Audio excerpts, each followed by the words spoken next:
I'm a real skeptic, and I was bought a ticket to come tonight. Didn't want to come. I don't really believe in anything, but I was one of the first group that was called up, and some of the things that were said was unbelievable. With a carbon mirror, which I knocked off yesterday. My grandma come through, my uncle come through. Really, really interesting, and I would definitely have one session. This is my second event I've been to. I really,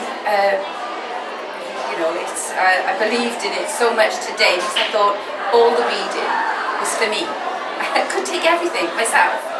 About all members of my family, and I was just so happy that it all came to me. Are you pleased?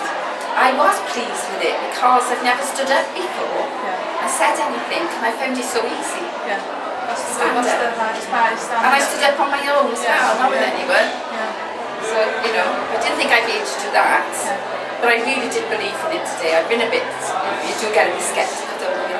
I did believe in it today because when she said two things in particular, and I thought, that's definitely me, not the other lady. So I really enjoyed